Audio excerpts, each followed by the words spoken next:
Nosso assunto ainda é comunicação no casamento. A título de recordação, temos que falar que os casados devem prestar bastante atenção e aqueles que ainda não são casados devem prestar ainda mais atenção para não cometerem os mesmos erros que nós cometemos, que você pode deixar de cometer. Nós vimos, para passar rapidamente para entrar no que vamos ver hoje, que o homem tem a responsabilidade de liderar, amar e sustentar a sua esposa.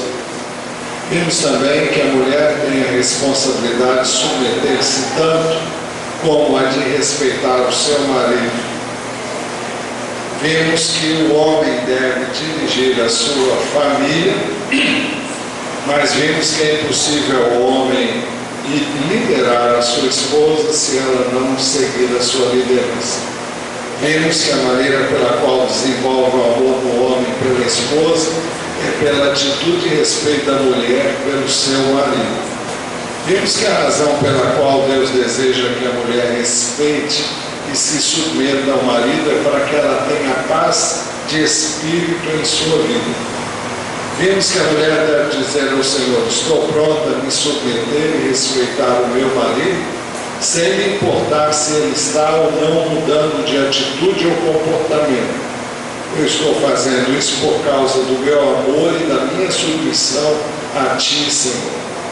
Quando uma mulher ora a Deus para mudar o seu marido, a primeira coisa que Deus irá perguntar é a seguinte: eu pedi a você que se submeta à liderança dele e o respeite. Você tem feito assim?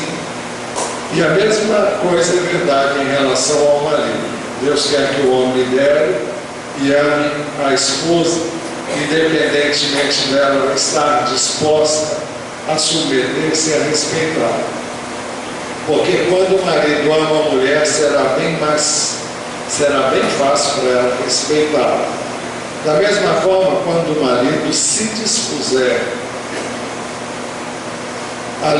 quando o marido se dispõe a liderar, será igualmente mais fácil para ela se submeter. Vimos que Deus quer que o marido ame a esposa e a lidere, independente dela mudar de atitude em relação a ele. A atitude do marido deve ser esta: Senhor, eu estou amando e liderando minha mulher por causa do meu amor para contigo, independentemente da atitude dela para comigo. Quando nós estamos prontos a fazer isso, então Deus estará pronto a desenvolver as qualidades necessárias no nosso cônjuge. Ou seja, Deus não trabalha no outro enquanto nós não nos ajustamos ao que Deus deseja de nós. E o outro, muitas vezes, é usado como meio de quebrantamento, para você fazer o que tem que fazer, e não para criar barreiras para fazer o que Deus quer que você faça. Nós falamos extensamente sobre a responsabilidade da esposa submeter-se ao marido. E agora queremos falar aos maridos. Por isso, homens, acordem. As esposas podem cutucar os maridos assim, porque normalmente isso acontece, né? Quando um ouve o que o outro está precisando, olha, é para você. Léo diz que quando ele realmente começou a procurar amar a sua esposa, ele não sabia como aplicar isso na sua vida. Então ele tomou o capítulo 13 de 1 Coríntios, dividiu em diferentes partes e procurou aplicar isso na sua vida. Mas ele achou muito complicado fazer isso e realmente não deu os resultados que ele esperava. Lercoy descobriu que as Escrituras dizem na 1 de Pedro, no capítulo 3, nós vamos começar examinando os versos 7 e 8. onde diz, aliás, vou começar a ler o 7 agora. Do mesmo modo, vocês, maridos, sejam sábios no convívio com suas mulheres e tratem-nas com honra, como parte mais frágil e coerdeiras do dom da graça da vida, de forma que não sejam interrompidas as suas orações. A edição Almeida, corrigida e revisada, fiel, diz assim: igualmente vós, maridos, uma tradução mais antiga, igualmente vós, maridos, coabitai com elas com entendimento, dando honra à mulher como vaso mais fraco, como sendo vós os seus coerdeiros da graça da vida, como sendo vós os seus cordeiros da graça da vida, para que não sejam impedidas as vossas orações. Então, Pedro menciona 11 responsabilidades que o marido tem para com a sua esposa.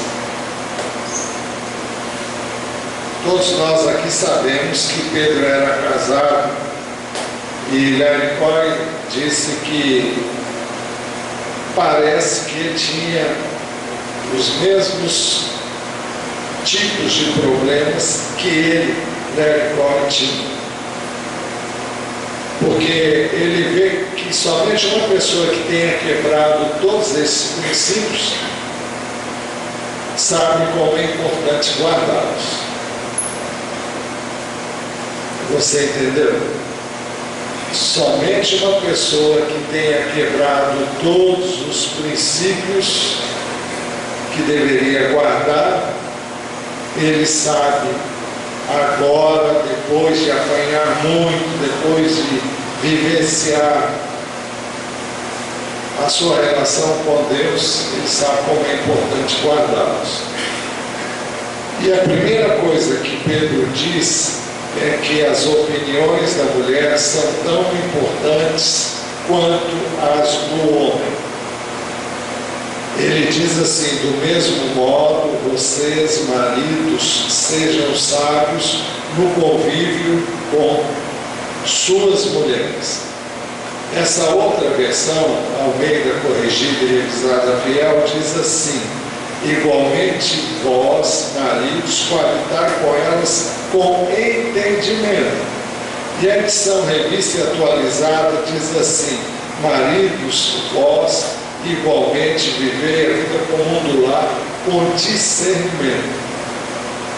A NVI fala de sabedoria no convívio.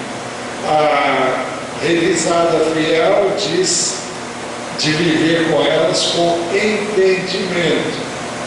E a revista atualizada fala de viver com elas com discernimento. Então, todas essas três palavras são intercambiáveis e são adequadas para expressar aquilo que o texto original diz.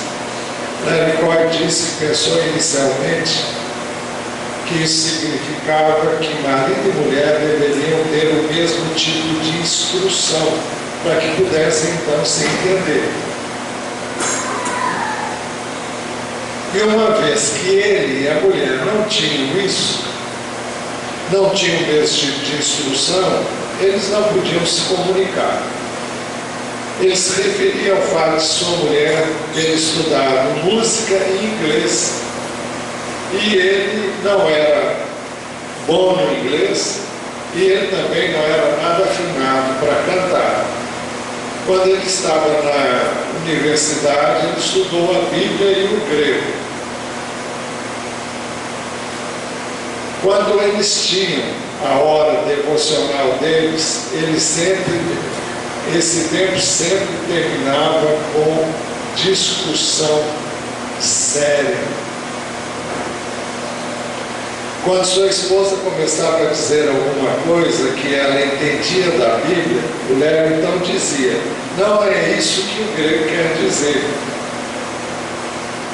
Então, ele achava alguns versículos bons e começava a explicar o que eles significavam. Então ela virava e dizia para ele: você está dizendo isso para mim, não é? Em outras palavras, eles vieram de encomenda para aquilo que você sabe nós estamos vivendo. Ele dizia: não, isso se aplica a todas as pessoas. Mas o que acontecia é que ele lia exatamente os textos que se aplicavam aos problemas da sua esposa naquele dia. E a situação começou a ficar tão ruim que quando eles começavam o tempo devocional deles, eles já começavam orando, pedindo uma intervenção sobrenatural de Deus para eles não discutirem. Mas ainda assim eles discutiam da mesma forma. Então ele pensava que não havia jeito de se comunicarem, porque ela pensava de modo diferente, muito diferente dele. Convém dizer que se os homens ainda não descobriram, as mulheres não pensam da mesma maneira que os homens. Já dissemos isso aqui muitas vezes, mas eu vou repetir. Se os homens ainda não descobriram, as mulheres não pensam da mesma maneira que os homens. Elas nunca pensaram, elas nunca pensam e elas nunca pensarão da mesma maneira que nós, homens, pensamos. As mulheres têm um senso totalmente diferente do homem para encarar os seus problemas. Larry diz que quando na sua casa estavam reunidas outras mulheres, sendo aconselhadas por sua mulher, ele ficava ouvindo e sacudindo a cabeça com quem diz: não é nada disso. Em outras palavras, ele dizia: não é essa a resposta aos questionamentos que elas estão fazendo. Mas as outras mulheres que ouviam a sua mulher sacudiam a cabeça, dizendo que estavam entendendo que era isso mesmo. E quando o Léo dava a sua explicação para aquelas mulheres, então elas não entendiam bolufas do que ele queria dizer, porque a maneira dele entender os problemas delas em determinados contextos não era a mesma que ele tinha. Então Larry resolveu que iria reunir alguns casais da igreja para ver se eles podiam compreender como as mulheres encaram os seus problemas. E não demorou muito tempo que ele começasse a ensinar e a repetir as mesmas palavras. E dentro de poucos instantes, as mulheres estavam sacudindo a cabeça como se não estivessem entendendo nada. Ele disse: eu não entendo as mulheres, mas eu continuo tentando. Voltando a 1 de Pedro 3,7, a primeira parte, o que Deus está dizendo aqui é que da mesma maneira como Ele criou a mulher com um determinado centro de interesse, Ele deu ao homem um outro centro de interesse. Então a mulher se interessa por determinadas coisas que não são necessariamente aquelas que o homem se interessa. Eu creio que isso é óbvio, todos nós sabemos, senão seria esquisito. Mas aquilo que a mulher tem interesse não é o mesmo que o homem tem. Então Deus quer que a maneira do homem encarar as coisas e a maneira da mulher encarar as mesmas coisas sejam colocadas juntas. Juntas? Juntas. Isso chama casamento, gente. Então, Deus une pessoas que pensam de modo diferente, que veem a vida por prismas diferentes e colocam-nas debaixo do mesmo teto para viverem como marido e mulher.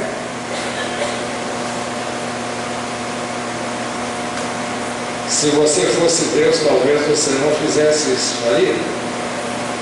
Mas Ele fez. E Ele sabe o que está fazendo. Igualmente vós, maridos, coabitai com elas com entendimento, com discernimento. Larry Cohen disse crer que as maiores e melhores informações que Deus tem para dar ao homem só podem ser ensinadas a ele através da sua mulher.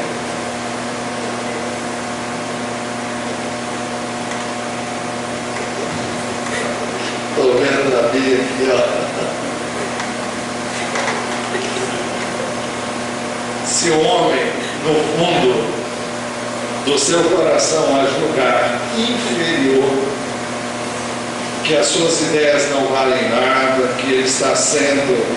Não, se ele julgar que a mulher é inferior e que as suas opiniões não valem nada, ele está sendo amargo contra Deus, pela maneira como ele criou a mulher. Então ele está dizendo, olha, Deus não tinha sabedoria quando criou a mulher, porque realmente ela pensa totalmente diferente. Agora, o que nós, homens, precisamos entender é que eu não vou mudar a minha mulher, porque eu não posso, senão ela virava homem, e ela não é isso que eu quero. E eu creio que você quer uma mulher, um homem com você. Você quer uma mulher com você, né? É por isso então que ela é mulher e ela não é homem. Conta que uma vez eles estavam tratando sobre a questão de alcançar libertação financeira. Ele e a sua esposa Kera. Ele então achou que tinha uma solução muito boa para resolver os seus problemas financeiros. Então ele gastou 3 horas para explicar esta solução para sua esposa Kera. Ele deu a ela muito tempo para ela pensar no assunto, isso num espírito de amor e compreensão. E o seu plano era esse, vender tudo que eles tinham, menos a mulher e a filha que ele tinha. Nessa ocasião era a única criança que eles tinham. Depois ele apresentou minuciosamente o plano. Depois de apresentar minuciosamente o plano, ele perguntou para ela, querida, o que você pensa disso? Ela disse, eu acho que nós não devemos fazer isso. E ele então perguntou, por que não? Ela então disse, não sei o porquê, mas simplesmente eu sinto que não devemos. E ele ficou pensando, bem, essa é uma resposta tola. Mas ao invés de reagir contra ela, ele continuou a perguntar, por quê? Então ele deu mais tempo para ela se expressar como se sentia. Então ela disse, a questão de vender o carro e as coisas não é um problema espiritual para mim, como mulher eu pensava que era. Mas se é um problema espiritual para você e você acha que devemos fazer, então venda. Ela disse, eu acho que o mais importante é começar a dizer não para os compromissos especiais para falar, porque ele fazer isso às suas expensas, às suas custas, e também dizer não para as garrafas extras de Coca-Cola, que quem gostava de tomar era ele. Mas se você acha que deve vender, tudo venda. E ele sabia no íntimo que ela tinha tocado no ponto nevrálgico, no ponto crucial, no ponto certo. Um dos problemas é que quando a pessoa não tem um sistema de valores apropriados, que era o seu caso, ela procura soluções na base do impulso momentâneo. Ah, vamos fazer isso. Mas isso não traz resultados permanentes, porque o problema não está, como ele queria, em vender tudo para pagar as dívidas. Se ele continuasse a fazer novas dívidas, ia ficar tudo do mesmo tamanho, ia só terminar um ciclo, começar tudo de novo e ele ia continuar na mesma vida, porque ele não tinha disciplina com relação à área financeira. Ele sabia que tinha que dizer não às pessoas e dizer o que ele pensava ser correto. Ele sabia que deveria comer determinadas comidas extras que eles comiam. E ela estava então chegando ao coração do problema, porque ele não tinha disciplina financeira alguma. E ser disciplinado nos seus gastos extras era muito mais difícil para ele do que vender tudo que possuía e pagar as dívidas. Então, ao invés de resolver ali na hora, porque a ficha caiu, ele entendeu que era aquilo, mas ele não resolveu ali. E o problema levou ainda 3 anos para ser resolvido, porque ele não se dispôs a encarar a necessidade de ter uma disciplina que ele achava muito difícil de ter.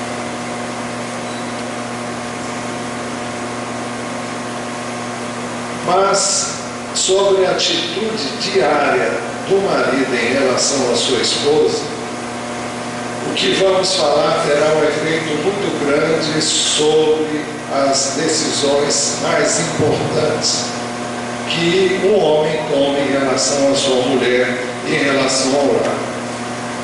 E isso vai ser dito agora. A segunda coisa que Pedro diz é que o marido deve dar honra à sua mulher. Do mesmo modo, vocês, maridos, sejam sábios no convívio com suas mulheres, e tratem-nas com honra. A outra versão diz dando honra à mulher. O que é honrar? Honrar é agir com deferência. Talvez seja necessário explicar o que é deferência. Deferência é dar um lugar para ela, é abrir mão de algo que você gosta para agradar a ela.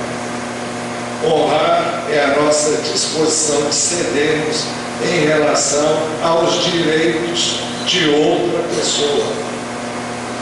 Pedro está dizendo que o marido deve ser sensível em relação à sua mulher. Talvez ela queira ir a um passeio e você queira jogar bola. Quando uma coisa é igual à outra e aquilo que você quer fazer não é o que você precisa fazer, então honrá-la é fazer o que ela gostaria de fazer. Entendeu? Eu vou repetir. Quando uma coisa é igual a outra, ou seja, o que você quer é igual ao que ela quer, igual não porque seja igual, ela quer uma coisa, você quer outra, mas em termos de valor, em termos de importância, todos os dois são importantes. Um é importante para você, o outro é importante para ela. E se aquilo que você quer e aquilo que ela quer, primeiro, aquilo que você quer, se não é uma coisa que você tem, que você precisa de fazer, Em outras palavras, se algo você pode deixar de fazer, então honrá-la é você fazer o que ela gostaria de fazer. Está difícil? Larry Cohen diz que isso não é sinal de fraqueza, mas um sinal de fortaleza. Porque Deus quer que o homem seja sensível para com a sua esposa, é o que Deus está dizendo aqui. Satanás procura enganar-nos e fazer-nos pensar que isso é fraqueza. O que é fraqueza é nós ficarmos hipersensíveis ou insensíveis. Se eu ficar hipersensível, eu acabo ficando ressentido para com ela, porque ela não fez o que eu gostaria que ela fizesse. Ou porque eu não quero que ela interfira nos meus horários e nos meus planos. Mas eu serei insensível se eu simplesmente ignorá-la ou ignorar o seu desejo e deixar de amá-la por causa disso.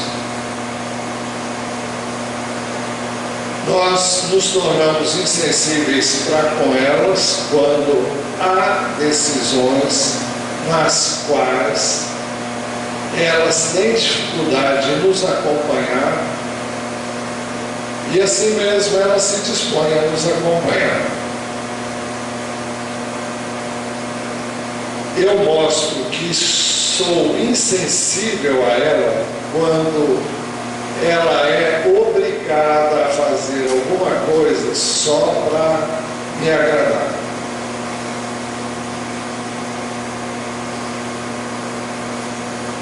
Ficou claro? A terceira coisa que Pedro diz é que a nossa comunhão com Deus é diretamente afetada pelo grau de intimidade que houver entre nós. Ele diz assim: do mesmo modo, vocês, maridos, sejam sábios no convívio com suas mulheres e tratem-nas com honra, como parte mais frágil e coerdeira do dom da graça da vida, de forma que não sejam interrompidas as suas orações. De forma que não sejam interrompidas as suas orações. A outra versão, revisada fiel, diz assim: para que não sejam impedidas as vossas orações. Quando as coisas não estão bem entre os cônjuges, a primeira coisa que acontece é que eles deixam de orar juntos. Então, a falta de oração juntos revela que eles não estão bem um com o outro. Há muitos maridos e mulheres que simplesmente não oram juntos. Nunca. Muitos não oram também sozinhos. Isso significa que eles não oram nunca.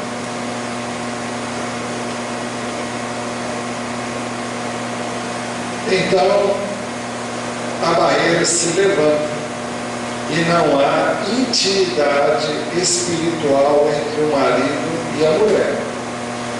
Ora, se eles não conseguem orar juntos, buscar a Deus sobre necessidades que lhes são comuns ou são específicas e colocar isso diante de Deus juntos, então não vai haver intimidade espiritual entre eles.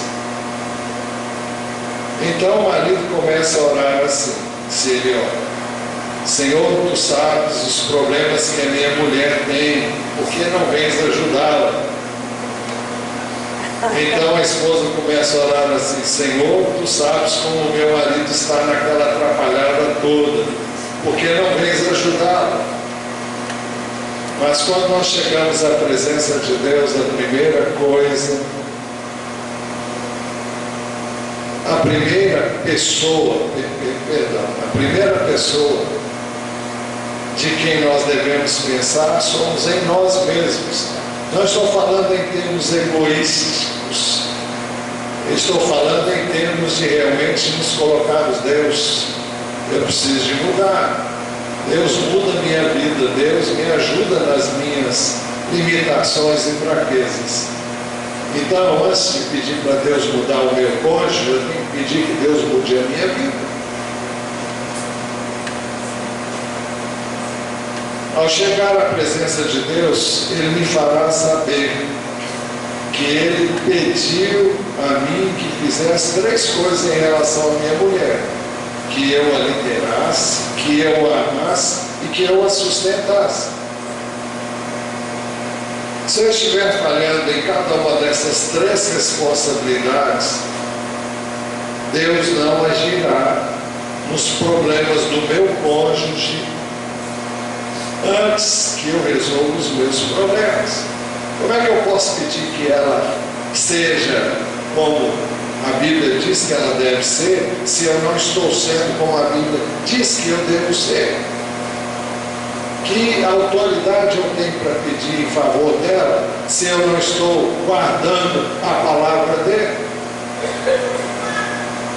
Então, eu não posso esperar mudanças de qualquer natureza na vida do meu cônjuge, se eu não estou fazendo o dever de casa.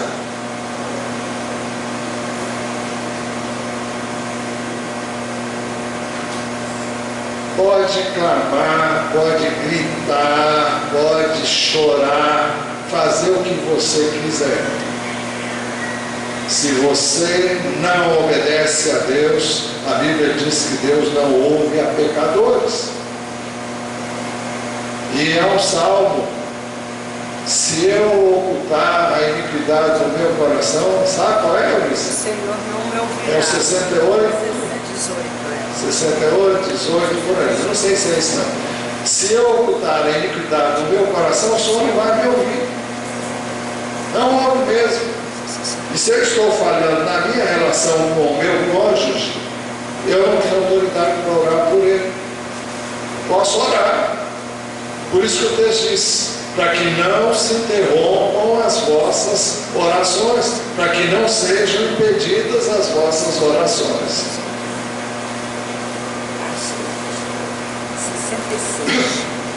66, 18, é isso? É isso mesmo. 66, 18. Se a esposa disser: Senhor, veja todos os problemas na vida do meu marido, então Deus vai querer saber se ela tem se submetido e respeitado o seu marido. Porque quando nós estamos cooperando com o Senhor, então Ele pode operar no nosso cônjuge. A quarta coisa que Pedro diz é que deve haver unidade nos nossos objetivos. Aí é o verso 8: quanto ao mais, tenham todos o mesmo modo de pensar. Não há como o marido e a mulher terem o mesmo modo de pensar, o mesmo sentimento, andarem no mesmo espírito, se não falarem um com o outro. Se eles não separarem tempo necessário para discutirem as suas preocupações,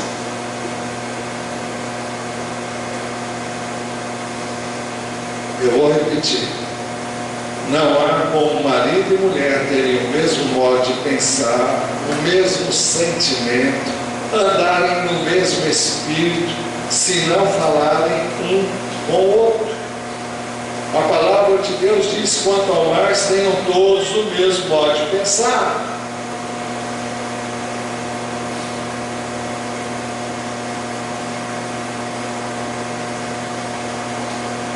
Imagine que o marido está corrigindo o filho de uma maneira, vem a mãe e faz exatamente o contrário do que o pai está ensinando. A criança vai ficar assim, e agora? O que eu faço?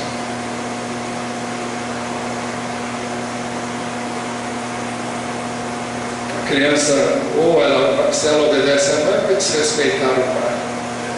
Se obedece o pai, vai desrespeitar a mãe. Ela não sabe o que ela vai fazer. Agora, por que está acontecendo? Porque o marido não conversou com a mulher não conversou com o marido.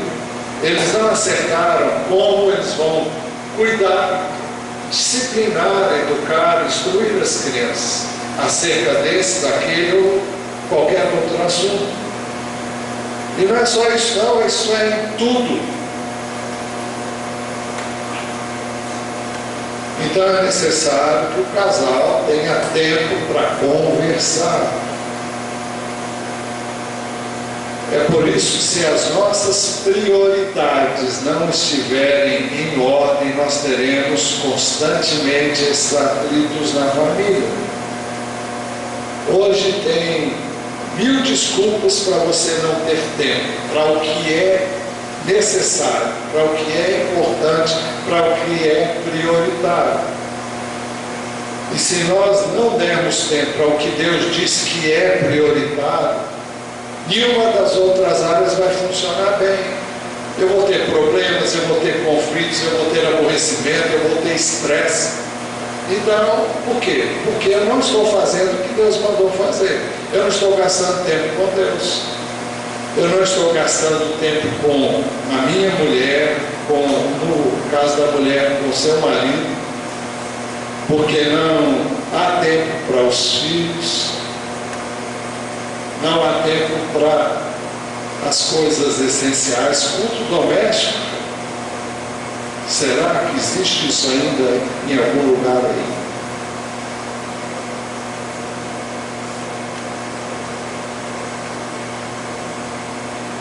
A primeira coisa que o casal precisa entender é que é uma coisa difícil, que é difícil nós termos êxito na vida conjugal. Eu disse que é difícil ter êxito na vida conjugal. O casamento bem-sucedido não é algo que acontece por acaso, para alguns e para outros não. Fulano é feliz, eu nunca fui feliz. Ah, tem certas pessoas que são felizes no casamento, mas eu... Agora preste atenção, o casamento é produto de vivermos em harmonia com os princípios de Deus. Se o casamento não vai bem, é porque estamos quebrando os princípios que Deus estabeleceu para a família, para o cônjuge, para o homem, para a mulher, para a família. Então não adianta, sua vida não vai ficar em ordem. Olha, se você não estiver bem em casa, você não vai estar bem no trabalho, você não vai estar bem na igreja, você não vai estar bem em lugar nenhum. Não adianta querer tapar o sol com a peneira. Não adianta dizer que não é bem assim, porque é exatamente assim.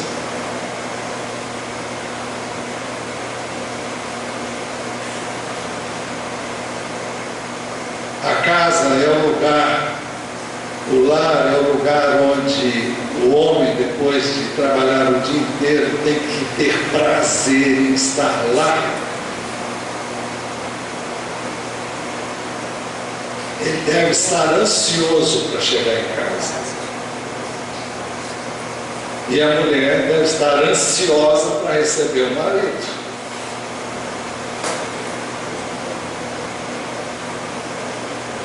Em cada área onde eu violar os princípios de Deus para o casamento, ali haverá conflito. Por isso é importante que nós não estejamos satisfeitos com o nosso casamento agora em relação ao que era antes. Ah, hoje já melhorou muito. Nós precisamos comparar o nosso casamento agora com aquilo que Deus deseja que ele seja. Vocês lembram que muitas pessoas, dissemos no início desta série sobre comunicação no casamento, que muitas pessoas dizem: ah, será que eu casei com a pessoa certa? Essa não é a pergunta correta. A pergunta que nós devemos fazer é o que eu posso fazer para que o meu casamento seja aquilo que Deus quer que ele seja. Porque Ele quer que seja bem sucedido. Seja qual for, pode estar arrebentado, pode estar estraçalhado. Deus quer que ele seja endireitado, que as coisas sejam consertadas, mas é necessário que nós entendamos que temos que seguir o livro. Se não seguirmos, tem gente que pensa que vida espiritual, graça é fazer o que eu quero, do jeito que eu quero, a hora que eu quero e se eu quiser. Então vá fazer do jeito que você quer e você vai se arrebentar todo, porque esse livro está aqui para dizer o que eu e você temos que fazer. E se a gente não faz, a gente não se dá bem. Eu já disse aqui, Deus não ganha nada quando eu faço o que está aqui. Quem ganha sou eu. Ele não precisa desse livro para viver. Quem precisa dele para viver sou eu e você.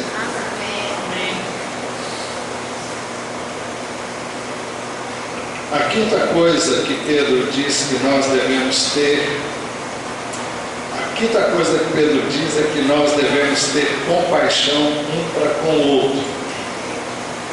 Sejam compassivos. Isso fala de compaixão, isso fala de ternura. Significa que o marido deve ter o mesmo sentimento de ternura e de compaixão que a esposa tem. Muitas vezes a mulher tem muitas variações de humor. Tem aí a famosa TPM, né? Que na realidade é o famoso TPM, porque é transtorno pré-menstrual. Essas variações de humor da mulher são muito mais intensos do que qualquer homem pode experimentar na sua vida. Talvez num determinado dia da semana ela pode estar para baixo, depressivo. Certos tipos de problemas podem levá-la ao desânimo completo. Algumas esposas, não é o caso da minha, mas eu falei com ela, ela disse que não é esse o caso dela. Antes do jantar, todo dia ela pode estar irritada. Quem sabe ela, por alguma razão, ela está irritada quando vai para a cozinha, eu não sei. A minha ama a cozinha, mas então isso não serve, mas foi um exemplo até do próprio Larry Corey. Às vezes, quando ela fica com raiva, ela chega ao ponto de pensar em cometer uma loucura, uma insanidade. Assim, ela se vê, por causa dessas variações de humor e por causa de variações de hormônios, ela é muito mais vulnerável do que o homem a essas variações. E assim ela se vê num estado emocional bastante ruim, abalado muitas vezes. Nessas situações, o marido deve evitar reagir e perguntar algo semelhante a: e agora, o que é que está acontecendo? Porque ele diz: cada hora você me apronta um. O que está acontecendo agora? O que você está dizendo? Que ela está sempre aprontando. Às vezes está mesmo, mas não é porque ela faz isso de propósito, mas nem em função dessas variações. Agora, o que acontece? Em tudo isso, Deus está nos ensinando a amar o marido, a amar a mulher. Como é que o marido deve amar a mulher? Como Cristo amou a igreja. E como é que que Cristo amou a igreja? Como foi que Cristo nos amou? Quando nós éramos legais, as melhores pessoas? Não, Ele nos encontrou lá no pior lugar onde estávamos. Estávamos perdidos, estávamos mortos, separados dEle, éramos inimigos dEle, vivíamos fora dos seus padrões, dos seus ensinos, e tínhamos uma vida terrível. Todos nós já vivemos no pecado e pecando a torta e a direita. Todos nós já fizemos isso. E foi lá que Ele nos encontrou. Ele nos encontrou nesse estado. Foi nesse estado que Ele nos amou. Ele nos redimiu. Agora, Ele não nos redimiu para a gente ficar nesse estado. Ele nos redimiu para nos transformar. E é em Efésios, não está no script, mas vamos lá. Efésios 5.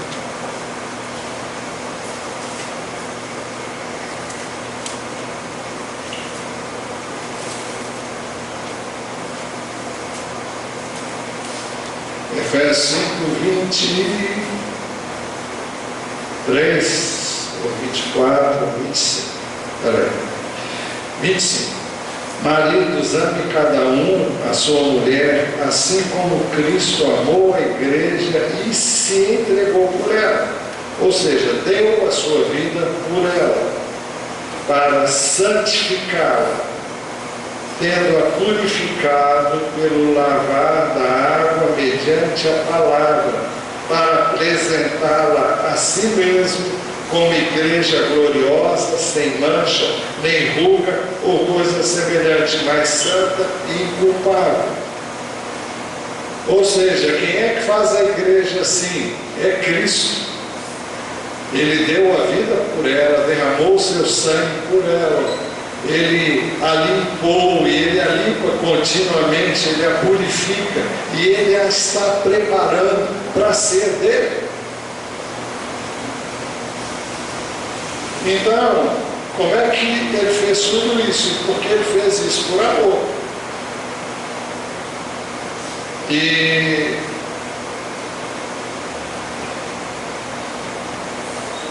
olha, o que tem pela semana que vem é um negócio tremendo.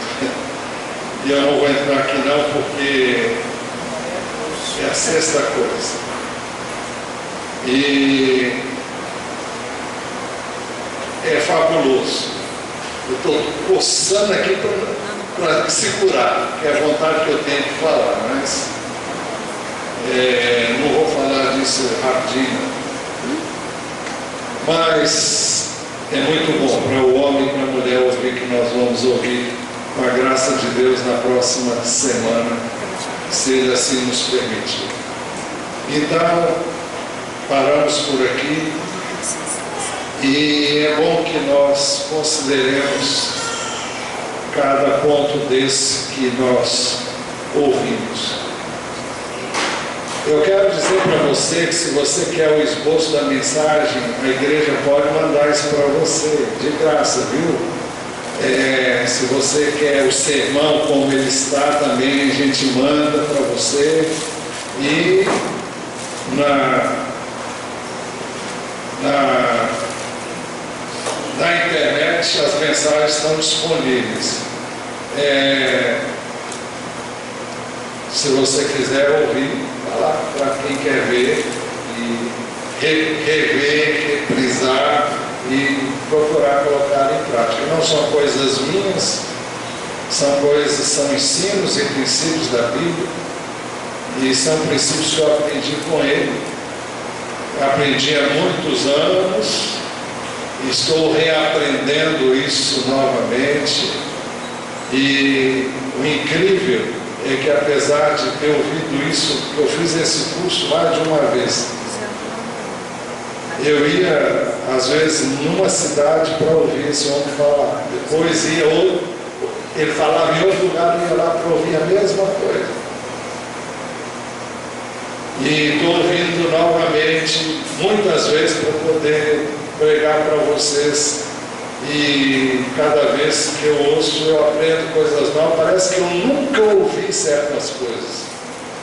Tem coisas que eu falo, mas não é possível, ele falou isso, eu não lembro mais disso. Então, vamos procurar ouvir, entender, guardar e vamos trabalhar isso na nossa vida conjugal, no dia a dia, para viver e para endireitar os nossos caminhos e colocá-los nos seus devidos lugares.